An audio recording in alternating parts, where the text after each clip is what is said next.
Então a gente vai ter o maneirismo, que vão ser as igrejas totalmente desornamentadas por fora, um triângulo frontão muito simples, que a gente vai ver isso muito em Minas Gerais. Nem torre tem, as pessoas pensam, não tem torre porque era pobre. Não se fazia torre nas igrejas renascentistas ou maneiristas, só depois nas igrejas barrocas que isso aconteceu. A gente chama de barroco, que não é um termo assim, que quem estuda mais isso diz que não é um termo muito apropriado, porque o barroco europeu, ele não tem uma relação direta com esse barroco nosso mineiro. Nós temos uma defasagem muito grande, no mínimo 50 anos, do barroco de lá da Europa para cá. A gente vai chamar isso de período barroco estilo nacional. Quando lá na Itália já se estava quase que fazendo uma outra coisa, é que vai começar esse estilo barroco com esse esplendor todo. Por quê? Porque Dom João V encontrou o ouro. Então Minas Gerais vai gerar isso.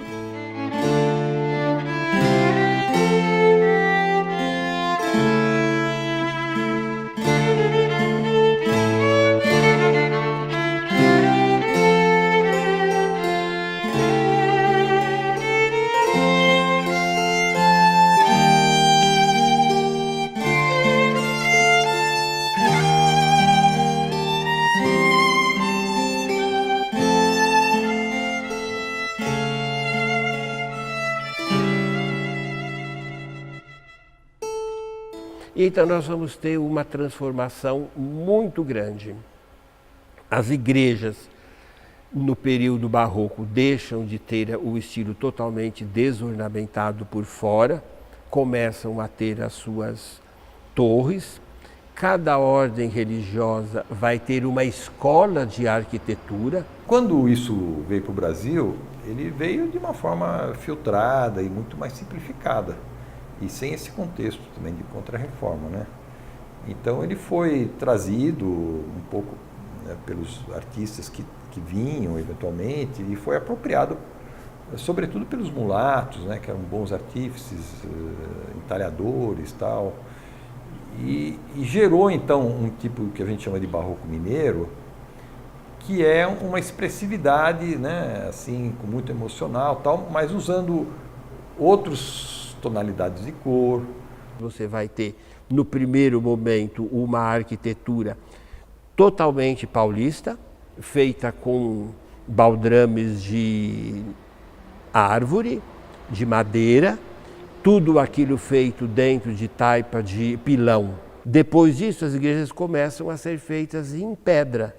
E aí depois, então, ela vai ter uma segunda fase e uma terceira fase vão ser essas fachadas mais onduladas. Então, quando você olha Ouro Preto, você vê uma igreja em cima de cada montanha. E de lá você vai ver uma igreja do alto para baixo, de baixo para cima. A igreja que poderia ser chamada de capela, fora a igreja matriz, ela se apresenta arquitetonicamente como um ser único e que você pode ver em toda a volta. A gente acabou ficando um pouco limitado aqui em Ouro Preto, uma pena. Uma porque, por um acaso, a cidade está recebendo um evento muito grande de ciclismo e está tomada, e muitas ruas estão fechadas, fica difícil a circulação. E segundo, por causa da chuva, está chovendo bastante e como eu comentei, Ouro Preto tem muita ladeira com os declives absurdos com pedra, e aí o nosso carro não sobe. Mas ainda assim deu para ver obras lindíssimas do Aleijadinho. Aqui é a igreja de São Francisco, existem painéis, teto, com pintura, que foi feito pelo mestre Ataíde, pinturas lindíssimas, de uma cor lindíssima.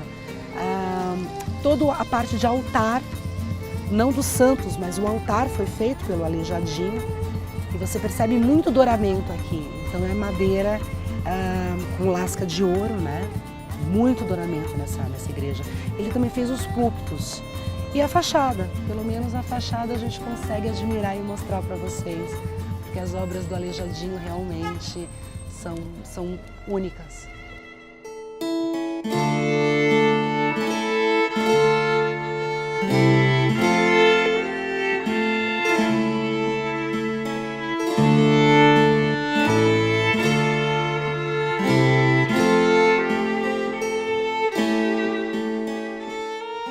E aí você tem as igrejas, a terceira e a quarta já do estilo mais mineiro, que você tem essa movimentação, tanto da fachada, como a igreja de São Francisco de Assis, ou aquelas igrejas de Ouro Preto que tem isso aqui, tá vendo? Então você tem uma parte, que é o nártex, ou aquela parte antes da portada principal, para receber as pessoas, antes de entrar na igreja. Aí você tem aqui a nave principal, você tem a capela. Então você tem os diversos arranjos que caracterizam a nave de uma igreja.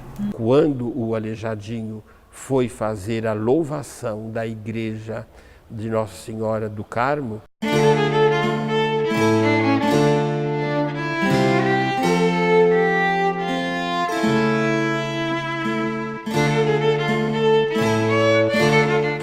o pai que tinha feito, ele falou: pai, dá uma mexida nisso, está muito duro, está muito português esse negócio, vamos dar uma mexida. Com essa mexida vai nascer o rococó em Minas.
Eles chegaram a cogitar aqui de retirar essas peças para colocar no museu por motivos de preservação, né, e colocar réplicas